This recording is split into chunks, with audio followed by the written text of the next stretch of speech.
ವೀಕ್ಷಕರಿಗೆ ನಮಸ್ಕಾರ. ನೀವು ನೋಡ್ತಾ ಇದ್ದೀರಾ ಬಿಪಿ ನ್ಯೂಸ್ ಕನ್ನಡ. ನಾನು ಭುವನ. ಗ್ರೇಟರ್ ಬೆಂಗಳೂರು ಪ್ರಾಧಿಕಾರ ಅಥವಾ ಜಿಬಿಎ ಚುನಾವಣೆಗೆ ಸಿದ್ಧತೆಗಳು ಇದೀಗ ಹೊಸ ಮೈಲಿಗಲ್ಲನ್ನ ತಲುಪ್ತಾ ಇದೆ.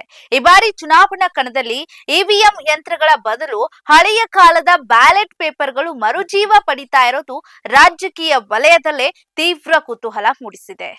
ದೇಶಾದ್ಯಂತ ಓಟ್ ಚೋರಿ ಕುರಿತಂತೆ ಕಾಂಗ್ರೆಸ್ ಪಕ್ಷವು ತೀವ್ರ ಹೋರಾಟ ನಡೆಸುತ್ತಿರುವ ಬೆನ್ನಲ್ಲೇ ರಾಜ್ಯ ಚುನಾವಣಾ ಆಯೋಗವು ಈ ಮಹತ್ವದ ನಿರ್ಧಾರವನ್ನ ಪ್ರಕಟಿಸಿದೆ.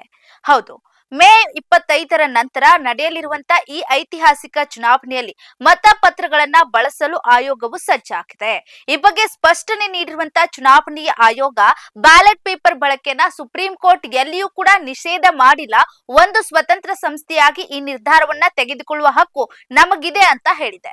ಇನ್ನು ಈ ಬದಲಾವಣೆ ಮುಂಬರುವಂತಹ ಎಲ್ಲಾ ಜಿಲ್ಲಾ ಮತ್ತು ತಾಲೂಕು ಪಂಚಾಯಿತಿಯ ಚುನಾವಣೆಗಳ ಮೇಲೆಯೂ ಕೂಡ ಸಾಕಷ್ಟು ಪ್ರಭಾವ ಬೀರುವ ಸಾಧ್ಯತೆ ದಟ್ಟವಾಗಿದೆ. ಇನ್ನು ನಗರದ ವಿಸ್ತಾರಕ್ಕೆ ತಕ್ಕಂತೆ ಮತದಾರರ ಸಂಖ್ಯೆಯು ಮತ್ತೆ ಜಾಸ್ತಿ ಆಗ್ತಾ ಇರುವಂತದ್ದು. ಒಟ್ಟು ನೋಡೋದಾದ್ರೆ ಇಲ್ಲಿ 88,91,411 ಮಂದಿ ತಮ್ಮ ಮತದಾನದ ಹಕ್ಕನ್ನ ಚಲಾಯಿಸುವುದಕ್ಕೆ ಅರ್ಹರಾಗಿದ್ದಾರೆ.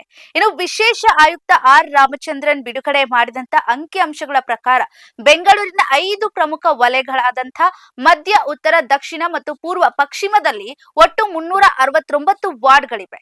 ಇದರಲ್ಲಿ 45 ಲಕ್ಷಕ್ಕೂ ಹೆಚ್ಚು ಪುರುಷರಿದ್ದಾರೆ, 43 ಲಕ್ಷಕ್ಕೂ ಹೆಚ್ಚು ಅಧಿಕ ಮಹಿಳಾ ಮತದಾರರು ಕೂಡ ಸೇರಿದ್ದಾರೆ. ಇನ್ನು ಪಶ್ಚಿಮ ವಲಯದ ವಾರ್ಡ್ ಸಂಖ್ಯೆಯನ್ನ ನೋಡೋದಾದ್ರೆ 23 ಅತಿ ಹೆಚ್ಚು ಮತದಾರರನ್ನ ಹೊಂದಿದ್ದಾರೆ. ಪೂರ್ವ ವಲಯದ ವಾರ್ಡ್ ನ ಸಂಖ್ಯೆಯನ್ನ ಇಲ್ಲಿ ಗಮನಿಸಬೇಕಾದ್ರೆ 16 ಅತಿ ಕಡಿಮೆಯ ಮತದಾರರನ್ನ ಹೊಂದಿದೆ. ಮತದಾರರ ಪಟ್ಟಿಯನ್ನ ಅಂತಿಮಗೊಳಿಸುವ ಪ್ರಕ್ರಿಯೆ ಚುರುಕಾಗಿದ್ದು ಜನವರಿ 20ರಿಂದ ಫೆಬ್ರವರಿ 3ರವರೆಗೂ ಕೂಡ ಬಿಎಲ್ಎ ಅಧಿಕಾರಿಗಳು ಮನೆ ಮನೆಗೆ ಭೇಟಿ ನೀಡಿ ಪರಿಶೀಲನೆಯನ್ನ ಮಾಡಲಿದ್ದಾರೆ.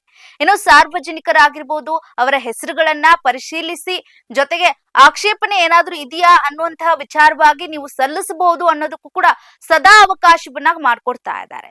ಮಾರ್ಚ್ 16ರಂದು ಅಂತಿಮ ಮತದಾರರ ಪಟ್ಟಿ ಪ್ರಕಟವಾಗಲಿದ್ದು ಅಲ್ಲಿಂದ ಜೂನ್ 30ರ ಸುಪ್ರೀಂ ಕೋರ್ಟ್ ಗಡುವಿನೊಳಗಾಗಿ ಚುನಾವಣಾ ಪ್ರಕ್ರಿಯೆಗಳು ಕೂಡ ಪೂರ್ಣಗೊಳ್ಳಬೇಕಿದೆ.